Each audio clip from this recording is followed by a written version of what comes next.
Before we go on, I received a really good question about how to draw the face portrait.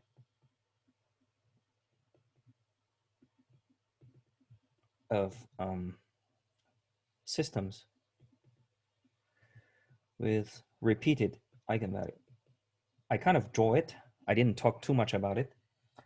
So let's clarify what's going on there. Like some system we'll talk about last time, you have something like this.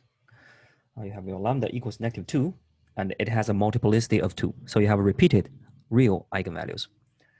Okay. What happened is, basically, let's say we have two distinct real. If that's the case, you have two straight line, okay, roughly, and then you have their behavior. Then everything else is nothing but a linear combination of these two. So you basically have everything going to 0, depending on which direction you're going. Okay, so that is roughly like two distinct real. Now you have something complex.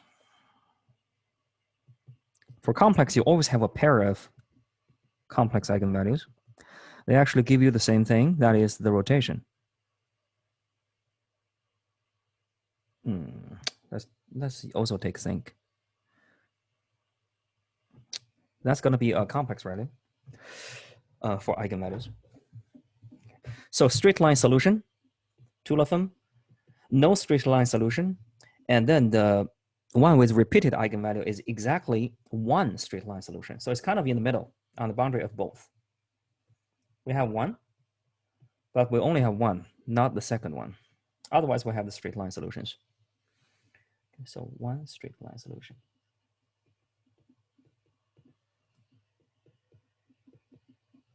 What you should see now is part of it wants to rotate and part of it wants to stay on the straight line. So together, they give you a behavior like this.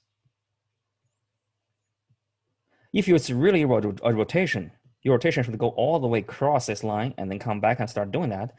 But because you only have partially of the rotation, so you can only rotate until you actually hit this one, and you could never cross this line. Similarly, you will have something like this.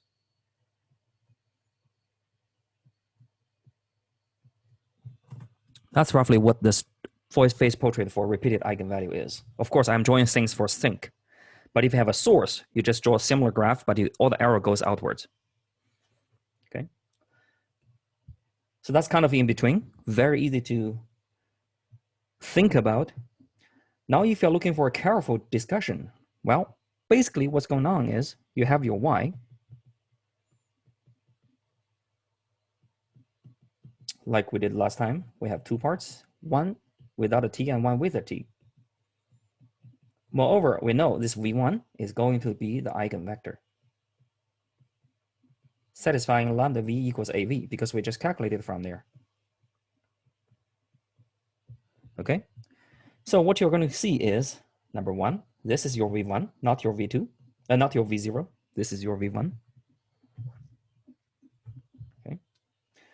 Second, for lambda less than 0 case, as t goes to infinity, what happens is your y become this.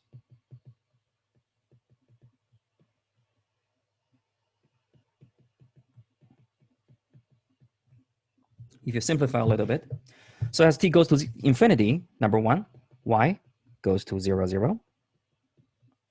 So no matter how you draw it, as t goes to infinity, if you follow this arrow, eventually you will be very close to 0, 0. Eventually you go to this point. That's number one.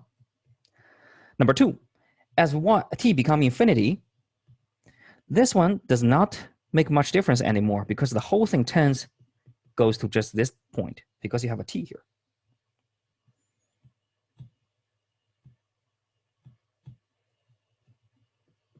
You only have this term left. So your y is roughly like this.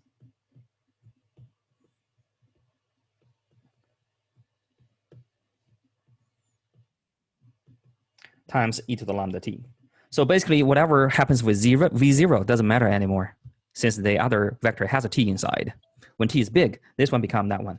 So number one, it goes to here. Number two, as time goes by, you become closer and closer to what V1 is. So you become in the same direction as V1. That means you should go to 0 in the same direction as V1 does. That's why everything actually goes to 0, 0, and all in the horizontal, not horizontal, in the V1 direction. Similarly, okay, the whole thing goes like that. Okay. That's basically what happens with the phase portrait with repeated eigenvalues. Now you have the complete solution. Personally, I just memorize it. It's between these two. So you part of you want to rotate, part of you want to stay straight, and then you have something weird like this. Okay. All right. That's what we had last time. Now we were talking about 3.6, general second order difficult.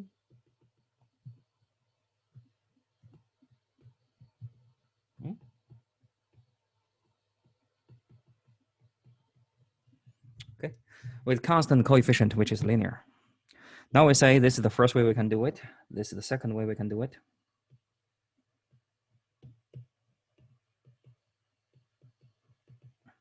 A, y, where the matrix is given by 0, 1, negative C over A, negative B over A. Okay. Before, when we have this, we have guess y equals e to the st. Okay, we end up solving as squared plus bs plus c equals 0, solve the quadratic, and so such. Now we know we don't have to follow this if we formalize everything in terms of a system. What you do is you calculate lambda and you calculate v.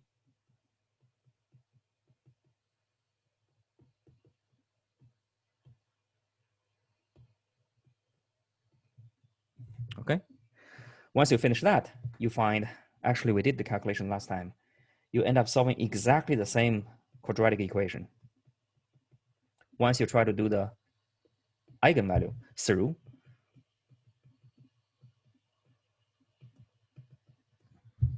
okay, then you know this is not a guess anymore. No matter which way you do it, you guess it, you do the linear system, you always end up with this characteristic equation, okay? And everything after that, of course, follows. That's where we stopped. Now what we want to do is try to use this and try to classify the harmonic oscillators. There's nothing new. We just want to discuss different situations. Okay. This is the harmonic oscillator. Okay. Sometimes we do this format. Basically, P equals B over M, and Q equals K over M. Okay, but they're basically the same thing. Okay. Here, your M is your mass of your object. K is your spring constant. Okay, and B is going to be the friction coefficient. By the way, this also works for electrical circuits.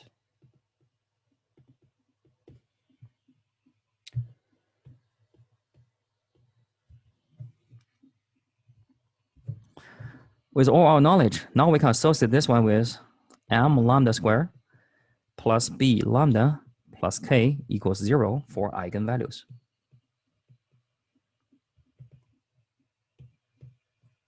If it's 2 by 2, of course, we know this is going to be a quadratic. Lambda basically equals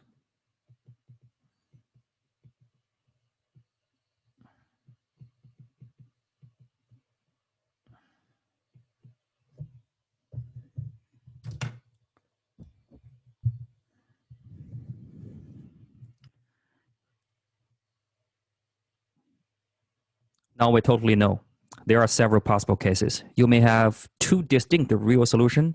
You may have a repeated real solution, which means you have one real solution.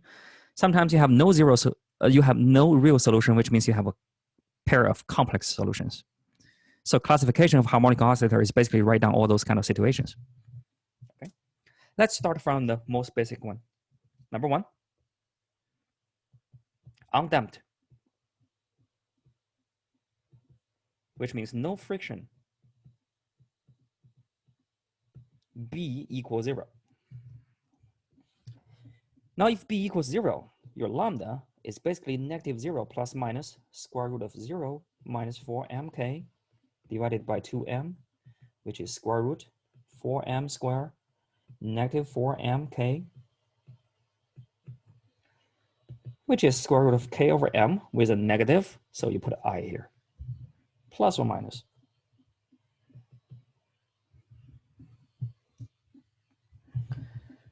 So what do you have? Number one, you have two complex roots.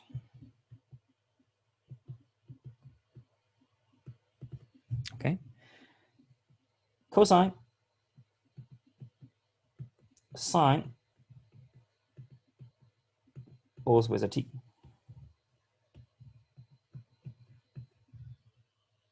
Okay, so general solution, y equals, actually don't do this, just do it with y. Okay, 2 sine.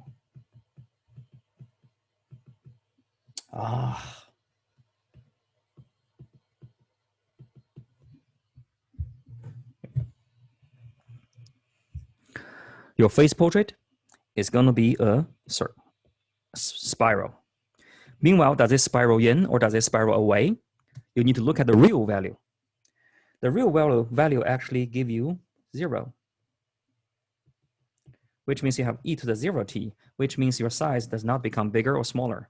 It just keeps rotating. So the face portrait look like this. We call it a center.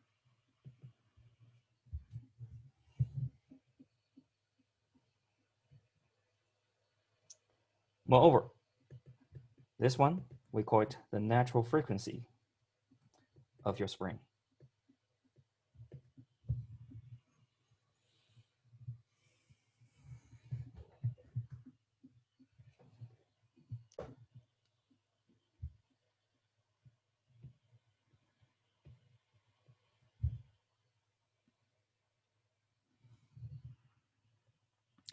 So number one, undamped, no friction, B equals 0. All right. Now number two, you start to get damped because your B is bigger than 0 now. But now we want to consider B is bigger than 0, but not so big. So B bigger than 0 and the B is small. So we're a little bit damped, but not that damped. We call it underdamped.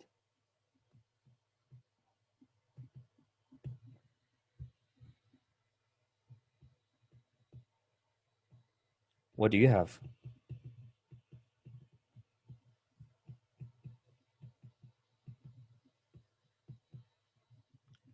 Well, this is what you have. Because B is not 0 anymore, but B is not big enough to make this one positive. So this one is still negative because your B is small. So what you end up with is still two complex roots, but these two complex roots has a form look like something times I. I would just call it W times I for some W.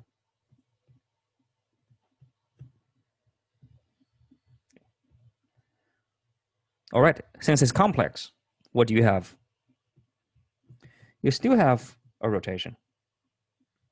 But this time your real part is not 0 anymore. Your real part is less than 0, which means you have something e to the negative b over 2mt. Aside from the cosine sine, you are going to be a spiral, and you are going to be a spiral sink.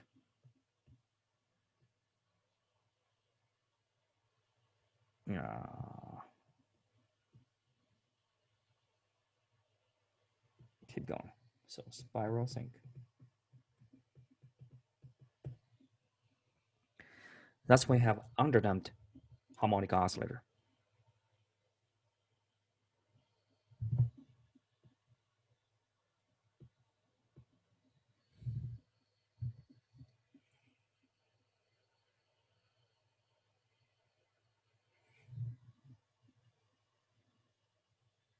Okay. Number three, your b keeps getting bigger, big enough such that b squared minus 4mk is just 0. And you know the next one is when this one is going to be bigger than 0. But for this one, you are going to have one real solution, eigenvalue.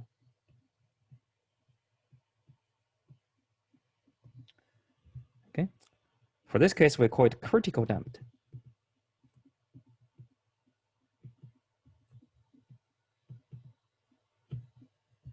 Okay, so your lambda equals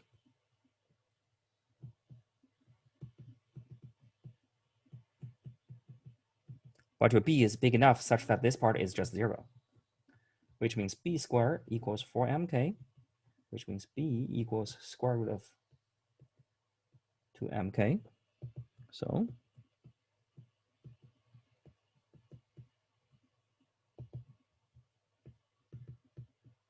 this time no I.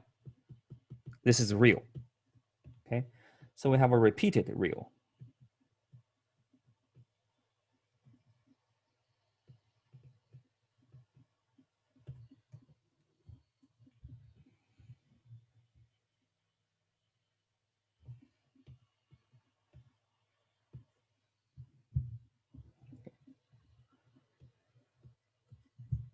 Positive or negative? Negative. Therefore, sinc for a straight line solution. Now for repeated, exactly what we just drew.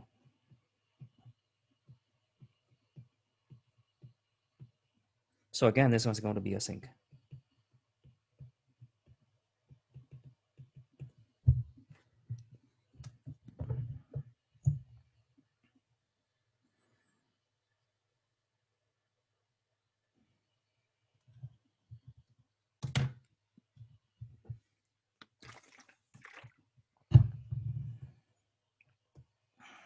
Finally, number 4.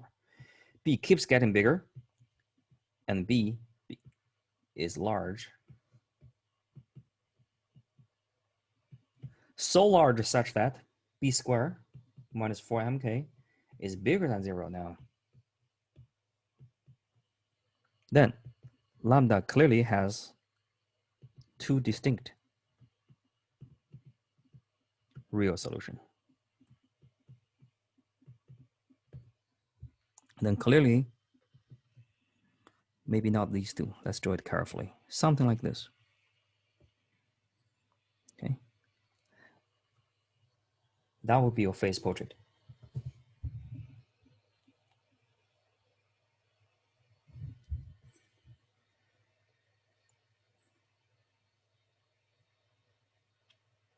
It's only a matter of, do we have a sink? Do we have a source? Or do we have a saddle?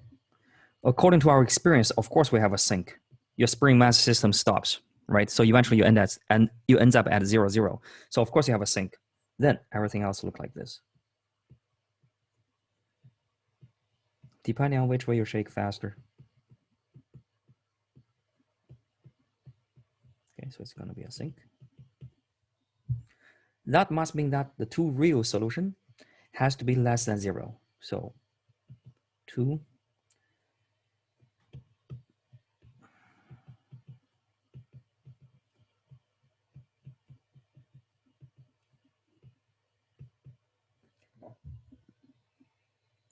okay, they must be both negative in order to get a sink. Is it true? Well, lambda 1 equals this.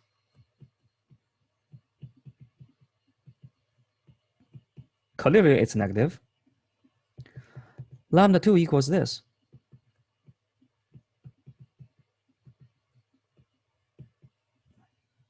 Okay. Is it negative or positive? Really depends on which one is bigger. You got a negative thing, you got a positive thing. So which one is bigger? B or this? Of course this one. This one is b squared alone. This one is b squared minus 4mk. Right? Because of that thing, this whole thing is going to be less than 0. So you do have two negative real.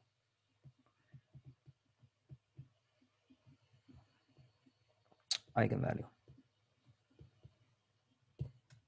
Okay, we call this case overdamped.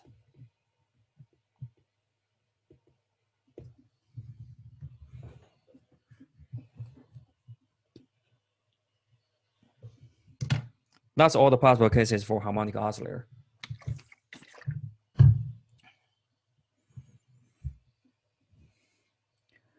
Sounds good. That's not all the cases we have for systems. We can have a two-dimension, we can have a source. Okay. But does it happen with harmonic oscillator? The answer is no. You never see a spring just shake, shake, shake, and eventually it shakes bigger and bigger and bigger, and eventually goes to infinity. That doesn't happen. Okay? So we cannot have this case for harmonic oscillator.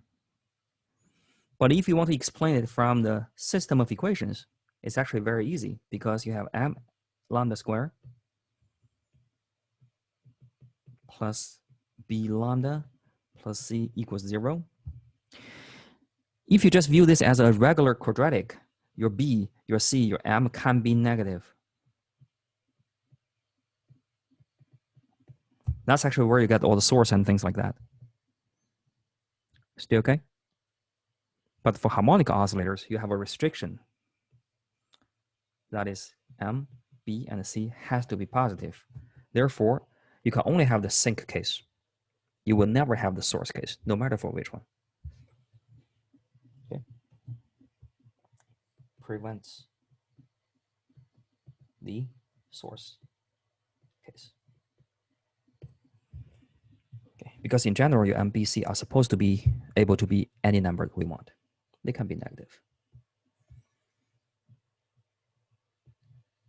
Okay. That is our classification. So basically you have a B, start from 0, all the way become infinity. Okay. When you are at 0, you are called undamped. When you become bigger, you become underdamped. When you keep becoming bigger, you can be right critical damped. Okay, and after that, you become overdamped. The eigenvalue changes will go from plus minus, right? Okay. Still a plus bi, but the first case a is 0. This time a is negative. Keep going, repeated real. Finally keep going, two distinct real. And for our special case, they're all negative. So all these stuff all reduced to looking at the sign of this from quadratic.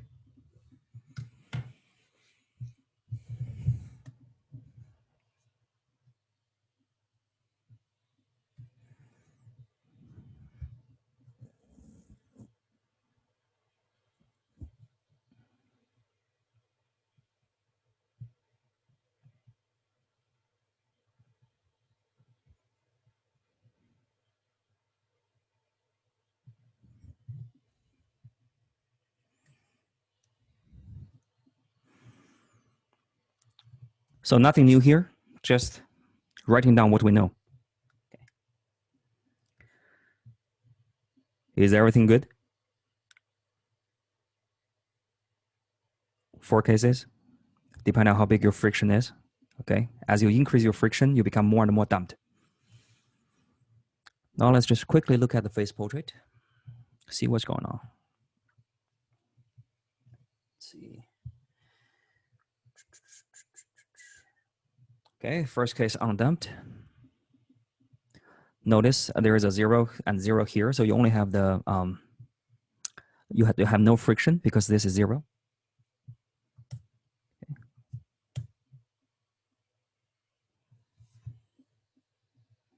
Phase portrait is going to be a center. Okay, you just keep rotating, never changes, and you go and as sine, cosine, you just keep going. You never become smaller and smaller and smaller in terms of your amplitude because you never get damped. Now we move to underdamped. We do have a friction here, our lambda is going to be complex. Keep in mind here, the I part give you the cosine and sine, so you are going to be rotating. The real part give you e to the negative 0.1t, which means as you rotate, this thing becomes smaller. So you have a spiral sink.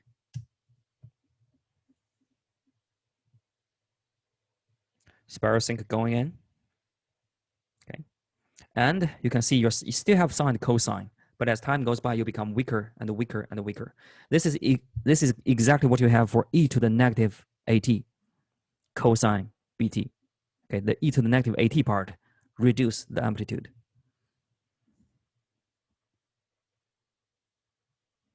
Okay. Critical damped.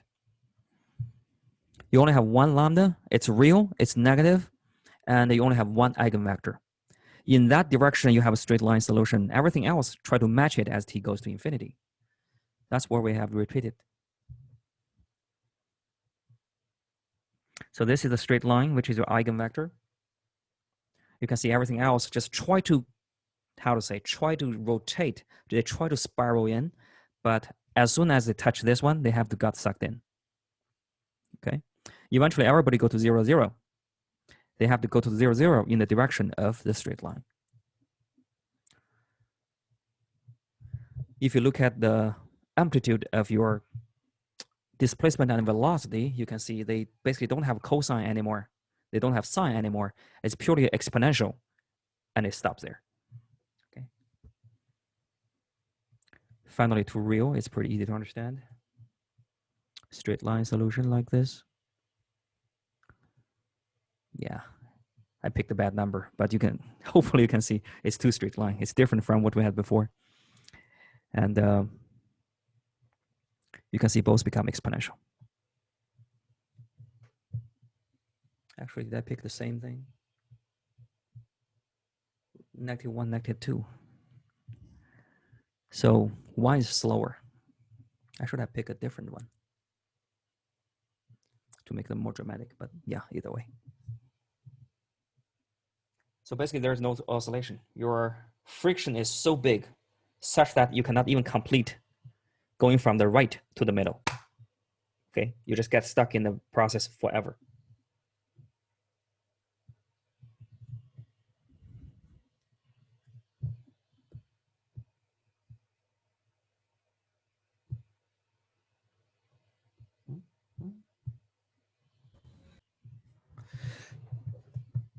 All right. Any question before we move on?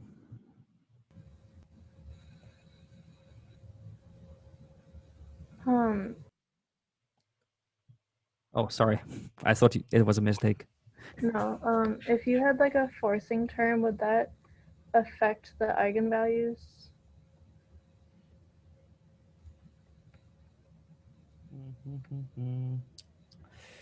Let's see. So let's go back to this.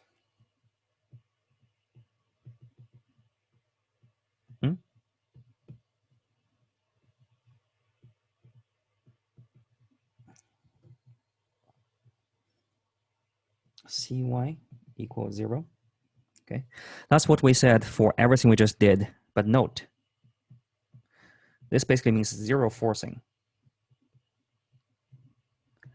Mathematically, it makes this whole thing homogeneous. When you start add forcing in,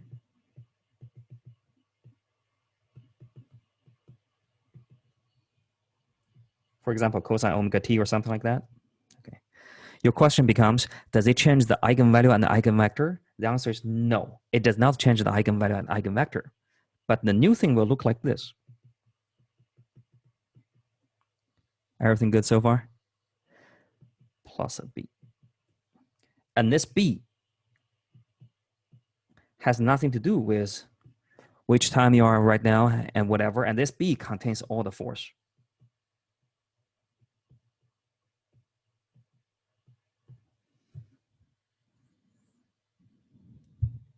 Okay? If that makes sense, how does that thing change the whole solution? Now keep in mind what we did before. If you have something which is non-homogeneous,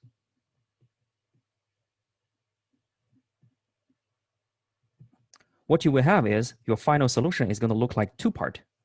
Part 1 and part 2. Part 1 will come from the homogeneous one.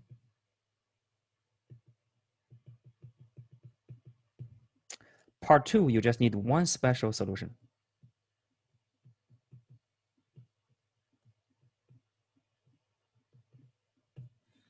Okay, once you find that, you just add them all together. That will be your final solution. So all the difficulty lies in how to find that particular one special solution. And this one totally depends on the force. But everything here does not depend on the force at all.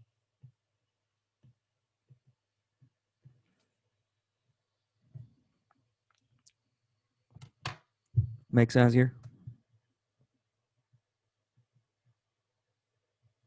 Yeah, sorry, I muted you again. So does it answer your question, Hannah? Yeah. Okay, so it doesn't change the behavior, the stability and everything, but it does change. If you think about it, it basically shifts the whole solution a little bit. Okay. By the way, in physics, this is called free system. So that's why when you solve any kind of system, you always start with the free energy system or free force system. Once you have that, you try to go start from here and try to get a hold of this. And in general, this is difficult. You change a force, you got a solution. You change a potential, you got another solution. Okay. And if you can find a new potential and find a new solution for this one, you publish a paper. That's basically what people are doing with quantum mechanics. You know, quantum mechanics, you have something like this, right?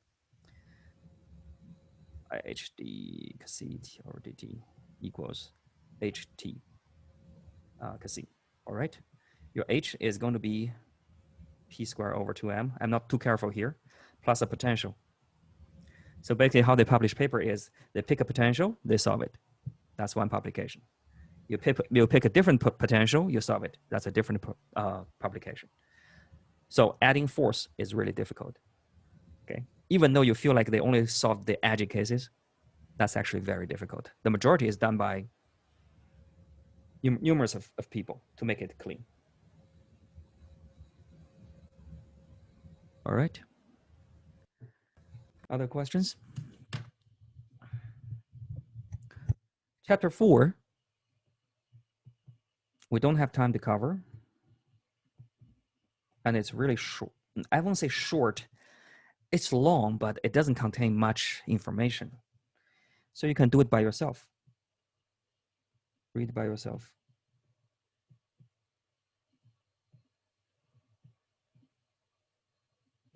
It basically walks you through a process, what happens when you add a force to the harmonic oscillator. So that's exactly what you're asking for.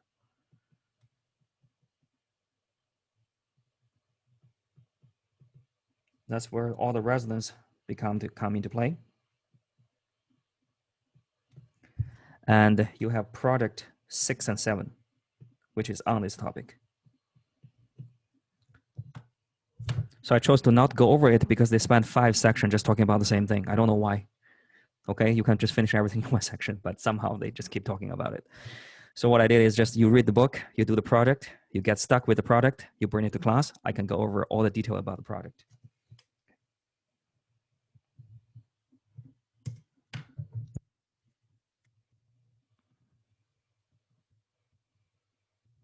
Okay. That's what we have right now. And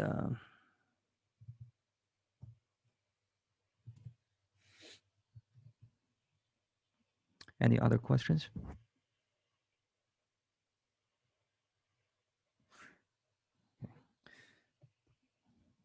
Something just came into my mind.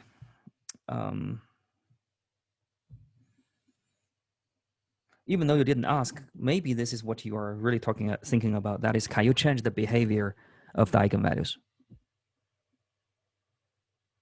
Okay, the answer is yes, you can. Okay, but you do it not by adding a force to it. You do it by changing the dynamic of the whole system.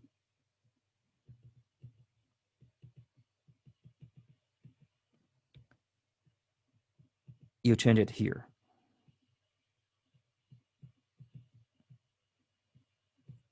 Okay.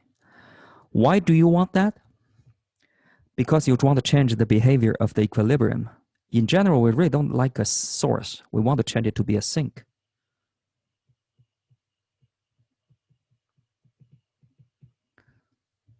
For example, which means you change something unstable to stable.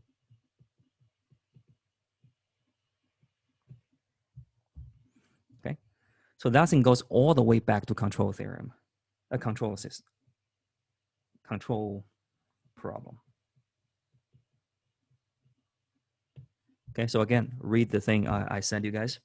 If you're interested, there is a lot of information there to tell you how to change the system so you can change the behavior of the source and sink and settle.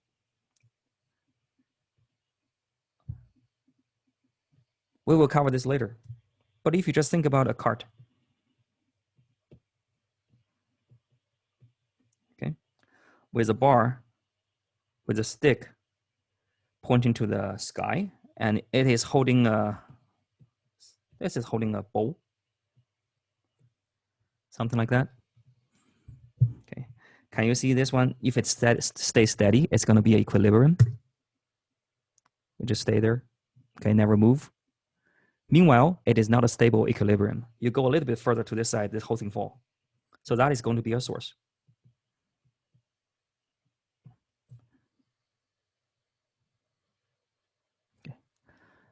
But all you guys have seen this before, right? When people try to play some stunts or something like that, they just have a cart going this way. So this thing is definitely going to fall, but somehow they just try to play with the stick to still hold balance on this one. Make sense so far?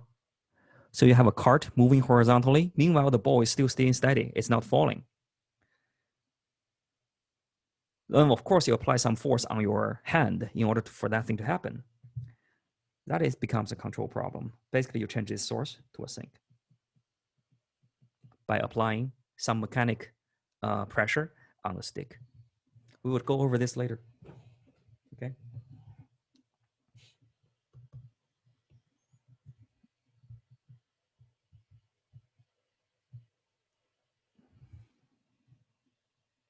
All right. 3.7. Trace. Determinant.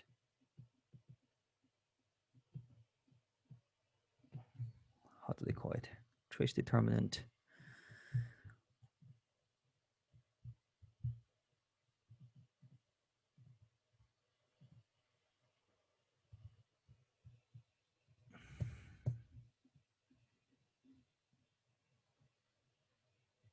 Plane. Fine.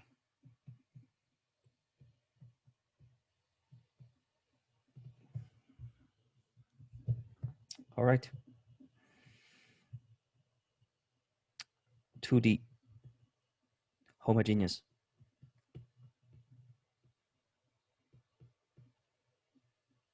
Constant coefficient.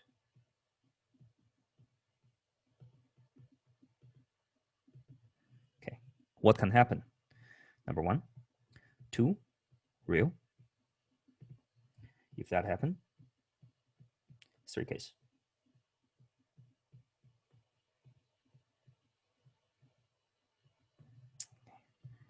Number 2.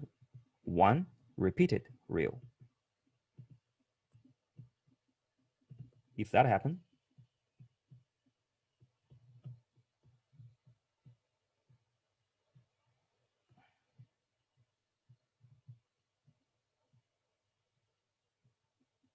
or if it's a source,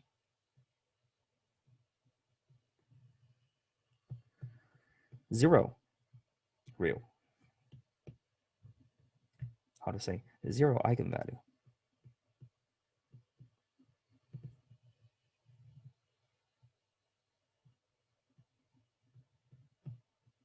Let's just call it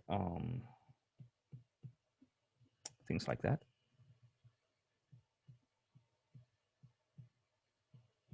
Or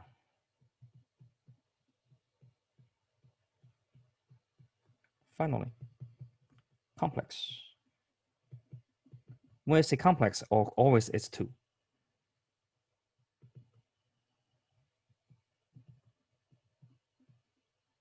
Center. async source.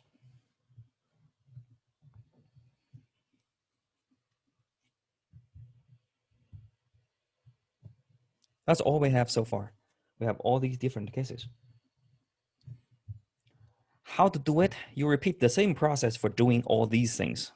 The only thing different is the ending result. Then, of course, we want to automate this process. That is, if I give you this,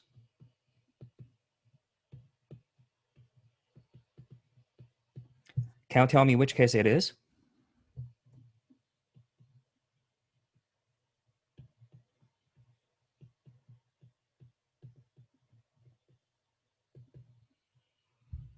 Without having to complete all the computation. Is there a quicker way to do it, since the procedure just stays the same?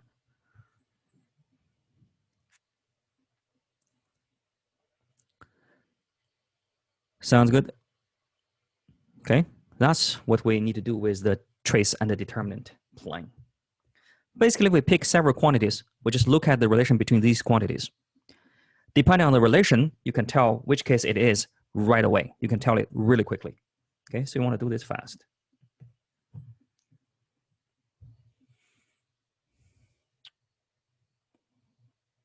All right. So let's take the general case. 2D system.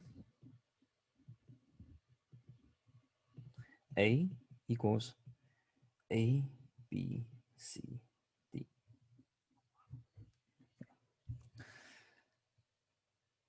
Now let's do lambda I minus A.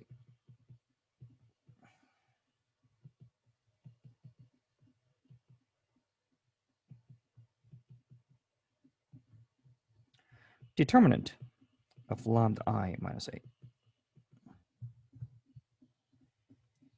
Okay.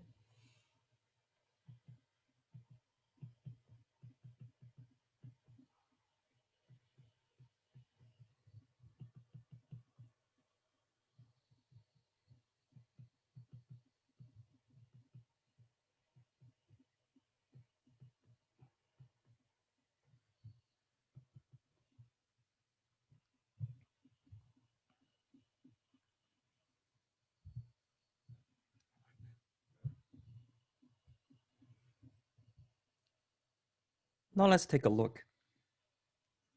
What kind of lambda do you have? Totally depends on this number here and this number here.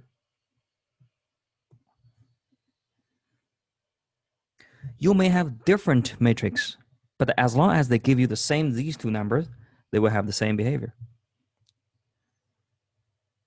Okay? Therefore, lambda determines which case you have, but these two numbers determines which lambda you have. These two numbers seems to be very special.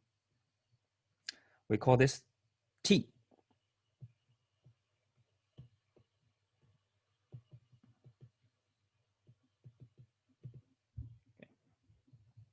We call this D. So your behavior is totally determined by these two numbers. That's it.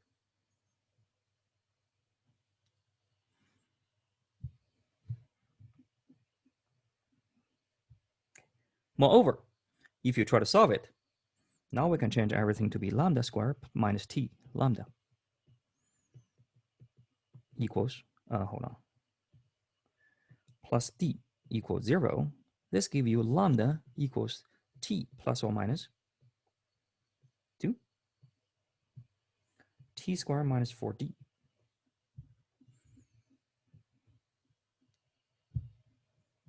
Then which lambda do you have really depends on the relation between T squared minus 4D and the 0.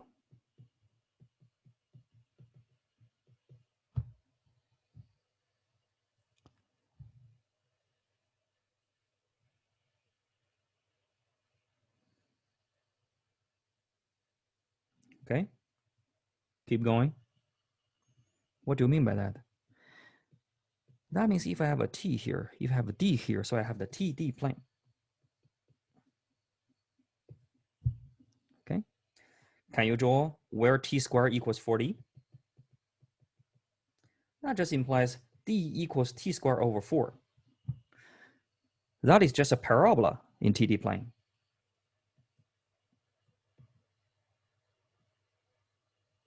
Hold on.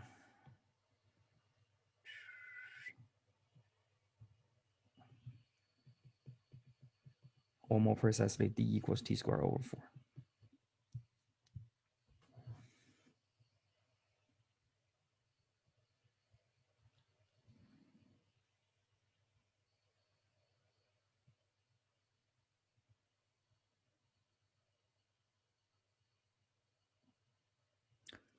Sounds good.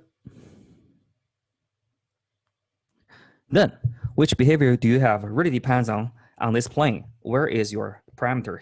Is your parameter here? Is your parameter here? Is your parameter right on here? Or maybe here, or maybe here, or maybe here, or maybe here, if you do the TD points. At different location, you will have different behaviors.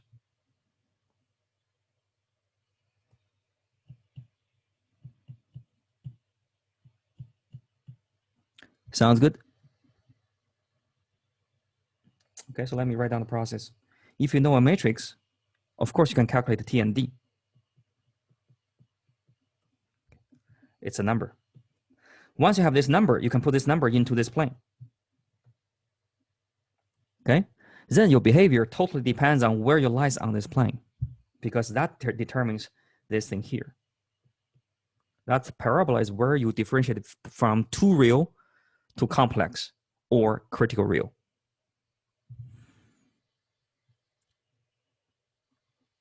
Sounds good?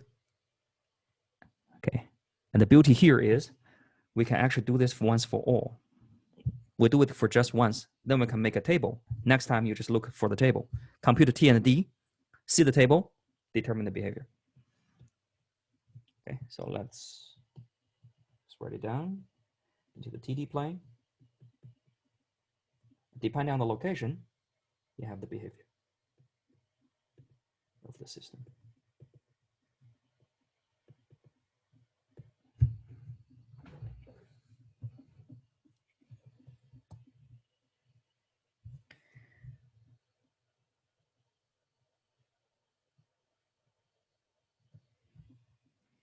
For example, if you are here, you are too real. If you are here, okay, maybe, I don't know, yeah, too complex. If you are here, critical real, you will have this quick access to the information.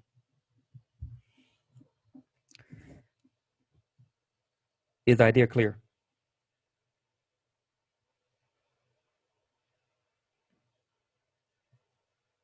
Okay, our job now is try to make this table once for all.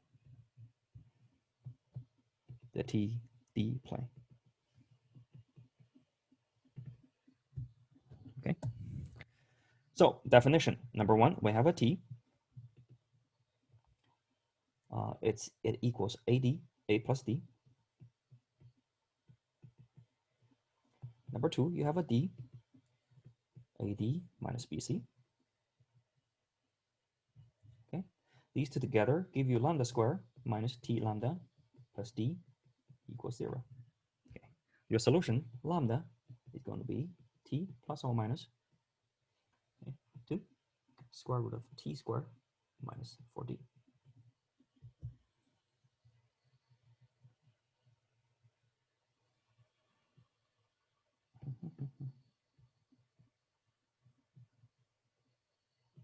This is T, this is D. Okay.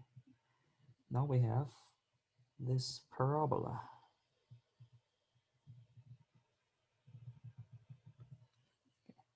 Which is called D equals T squared over 4.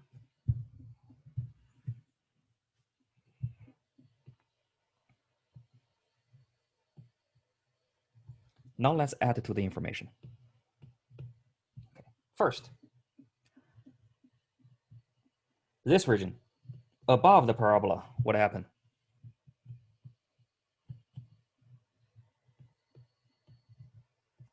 Above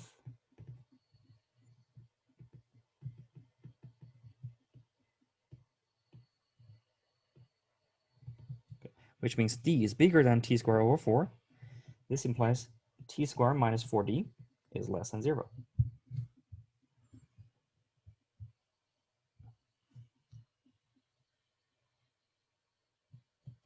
When did I do that? Oh, I want it to be red. Yeah, it's fine if it's not red. Okay, if it's above, it's this case, we have complex. Therefore, above this one, you will have complex. Suddenly, below this parabola, you will have real. Two distinct real. Right on this parabola, you will have one real. Or let's say repeated real.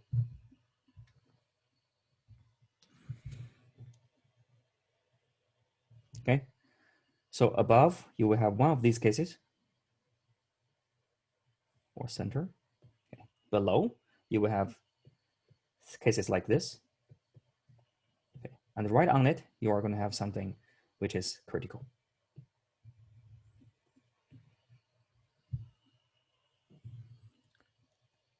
We have three big groups. Next.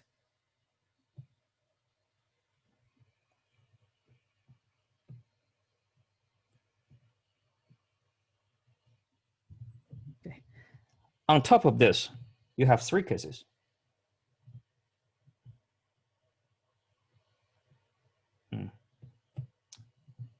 Spiral sink, spiral, let's see.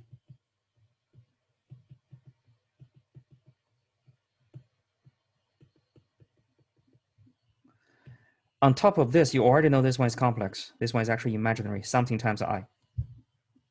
Okay.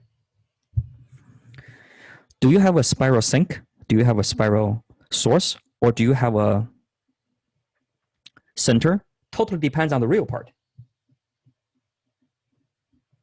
But if you look at the solution, the real part is nothing but t over 2. Therefore, spiral sink, if t is less than 0, spiral source, if t is bigger than 0, and spiral center, if t equals 0.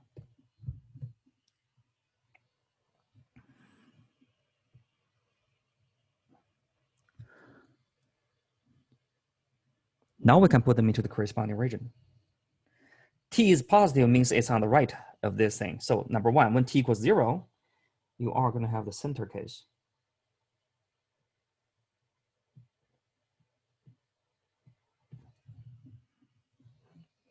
Okay.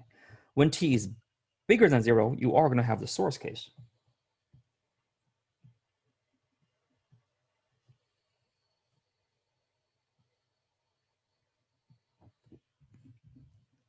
Okay. When t is less than 0, you are going to have this case.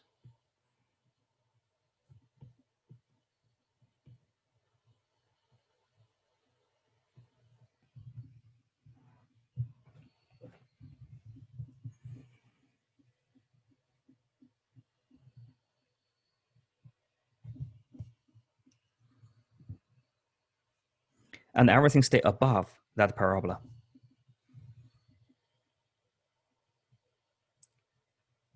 Sounds good? Okay, that's all for today. Next time, we are going to put the pictures here and here, positive, negative, on the parabola, and positive, negative below the parabola. Then you can put all the pictures in the right position. You can start doing the shortcut. All right.